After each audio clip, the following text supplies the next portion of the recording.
There were 10 mass shootings over the weekend, and we're going to take a look at some of the changes taking place in Washington and around the country. We may have finally, we may finally have some hope of anyone doing anything to prevent these events from continuing and exponentially becoming more and more frequent and more prevalent, which is good news, but only in the wake of such horrible news. But first, I want to take a look at this huge gap. First Lady Dr. Jill Biden really dropping the ball here. I'm not sure who came up with this idea, and I truly pray. I don't often pray, but in this case, I truly pray that this disgusting manifestation wasn't her dirty work. Let's take a look.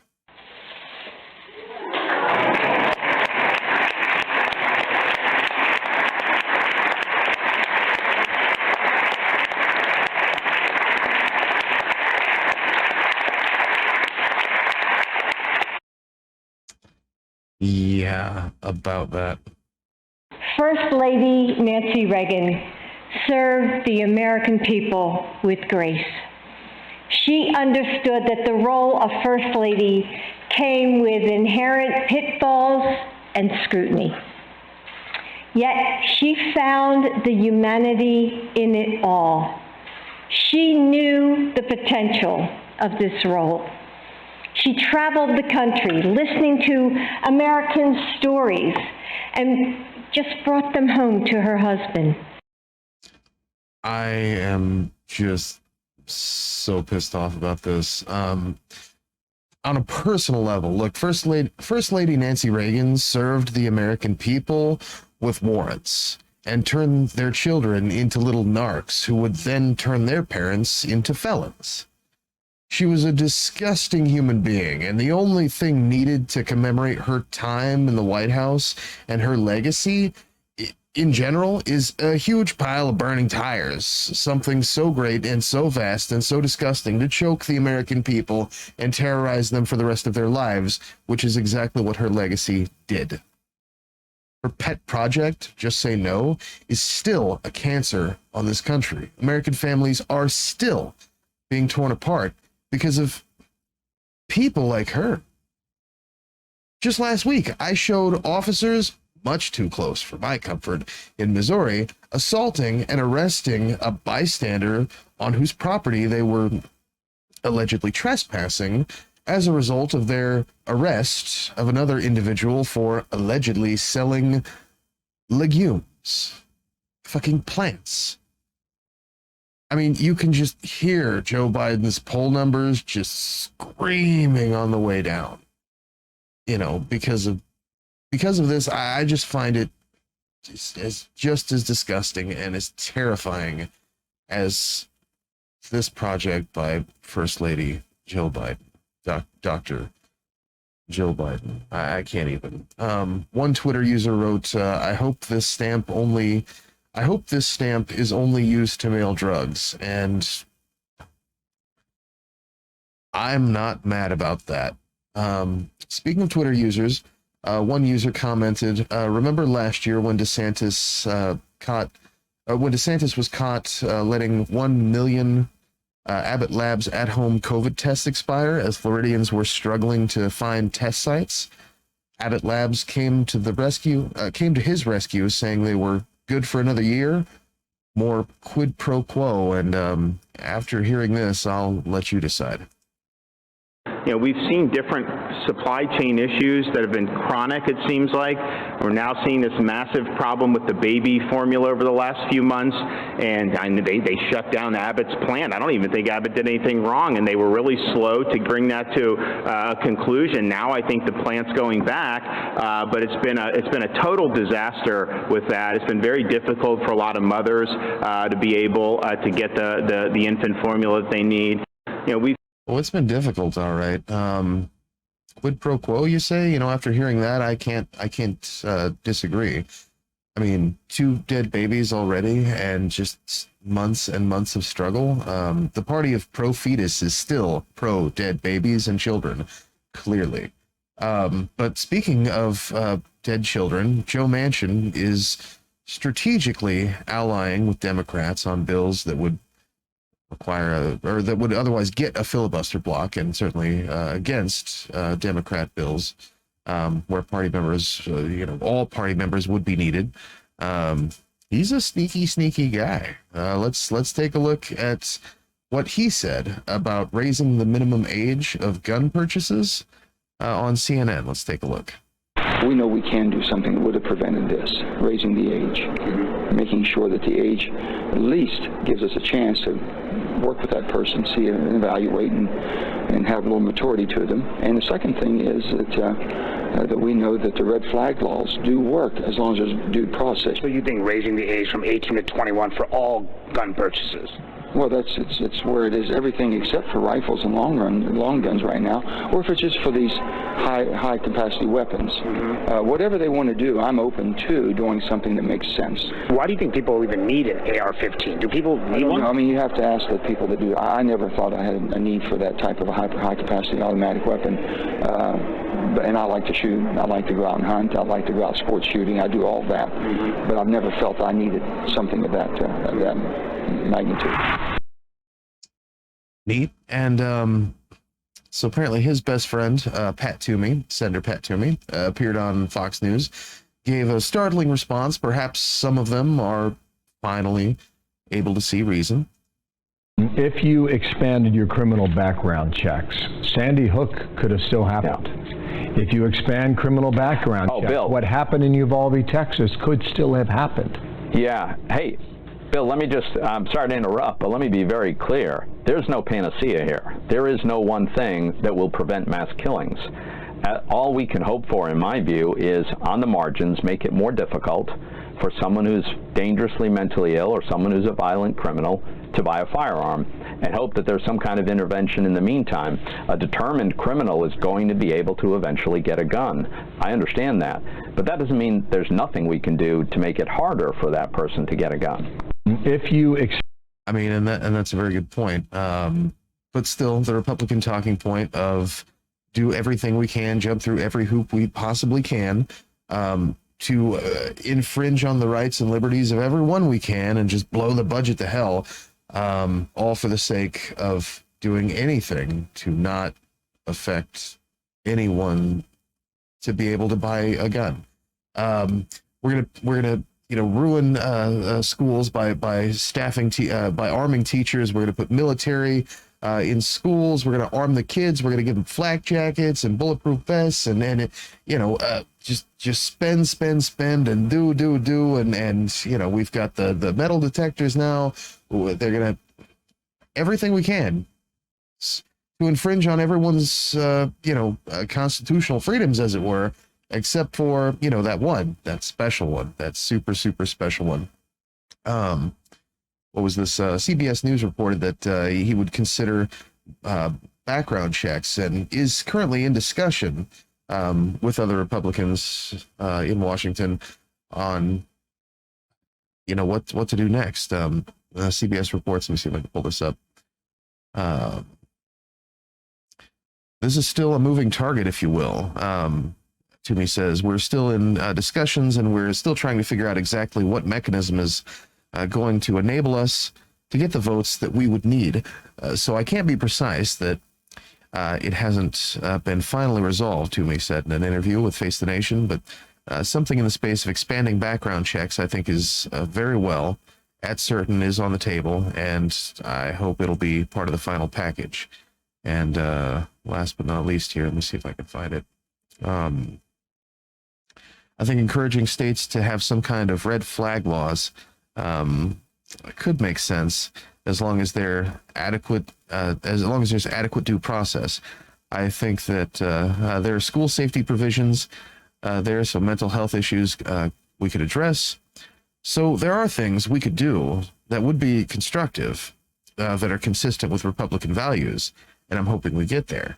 Well, great news that it seems that at least some folks are seeing the light. But where is this 180, at least from some Republicans? Well, as I mentioned earlier, there are plenty of events to draw from over the weekend, and we'll take a look at CNN's report on just that. No state, no city, no street corner seems to be safe from the scourge of gun violence that is shaking the nation. There were at least 10 mass shootings in America over the weekend. 10. On busy South Street in Philadelphia, multiple gunmen opened fire into a crowd, killing 3 and wounding 11. Police there still searching for the shooters. A shooting at a graduation party in Clarendon County, South Carolina, killed 1 person and wounded 7 others. In Chattanooga, Tennessee, 2 people killed, at least 14 injured at a shooting at a nightclub. A 3rd person was hit by a fleeing car, and that person died. Then in Socorro, Texas, 5 teenagers were shot at a graduation party. 2 of them are in critical condition this morning. So many mass shootings, no state. Jesus. Democrat Senator Chris Murphy, who, after the Uvalde shooting, had asked the Senate, what are we doing? He gives us a somewhat optimistic update on some of the discussion and what's being discussed and why. So I've never been part of negotiations as serious as these. There are more Republicans at the table talking about changing our gun laws and investing in mental health than at any time since Sandy Hook. Now, I've also been part of many failed negotiations in the past, so I'm sober-minded about our chances. We are talking about a meaningful change in our gun laws, a major investment in mental health, perhaps some money for school security that would make a difference. On the table is red flag laws, changes to our background check system to improve the existing system, a handful of other items that will make a difference. Can we get there by the end of next week, as Senator Schumer has requested? I don't know, but as late as last night, we were engaged in conversations about trying to put a package together, because I think Republicans realize how scared parents and kids are across this country. I think they realize that the answer of this kind cannot be nothing. And it almost seems like these talking heads on the right, they're just hoping to God that their audience is only catching part of the story. Because they say, oh, well, red flag laws wouldn't have stopped the Uvalde shooter. But then they make up a completely different excuse and a completely different, they move the goalpost when somebody mentions, well, let's raise the age. Oh, well, no, you can't do that because you're infringing the, as if the previous count, can we just get, some of these right-wing politicians and the news media folks, just anybody to ask them all of these stats, just name them off just one time. I want to see what happens. I want to see if their heads explode. Just name them off all at one time and see what happens and see what kind of bullshit they'll come up with. But I love the optimism, even though it's guarded optimism. Just a few days ago, I have to say, Senator Cornyn tweeted that Second Amendment restrictions are, quote, not going to happen, he said. So what does that mean, not going to happen? Does that mean none of the things you're negotiating are going to happen? Well, I guess I also agree that we're not going to do anything that compromises people's Second Amendment rights. We're not going to do anything that compromises the ability of a law-abiding American to be able to buy a weapon. What we're talking about is trying to make sure that dangerous or potentially dangerous individuals don't have their hands on weapons. Senator Cornyn has also talked about his interest in taking a look at how we access juvenile records for these young men who tend to be 18 to 21 committing these mass murders, to make sure that they can't get their hands on a weapon if they have had problems with the law in the past. So I think there's agreement amongst the negotiators that we're going to take some common sense steps that do not compromise Second Amendment rights. We are likely going to pair it with some significant mental health spending, which will make a difference as well. And I think everything Senator Cornyn has said is consistent with the negotiations we're having. Listen, we're not going to do everything I want. We are not going to put a piece of legislation on the table that's going to ban assault weapons, or we're not going to pass comprehensive background checks. But right now, people in this country want us to make progress. And I don't know. He's not wrong. Not completely. I mean, there is a lot to be optimistic about. Chattanooga Mayor Tim Kelly, an independent. We'll hear his weighing in on his stance after the shooting in his city. Let's take a look. I'm a gun owner. I've been a hunter since I was a child. This is not something that, I'm not trying to take away anybody's Second Amendment rights, but I think we can agree that there are common sense approaches here. There are really three parties in the United States: Republicans, Democrats, and mayors. So we will do, as mayors, what we have to do to keep our people safe, but we could sure use some help at the federal level. I'm a gun owner. And last but not least, well, maybe not last, but before we take a look here, here's former NRA lobbyist Richard Feldman basically spilling the beans, so to speak, about the Ultra MAGA Ammo Sexual Book Club and their feelings, or his feelings about their messaging. Speaking to Ali Velshi on CNN. Let's take a look.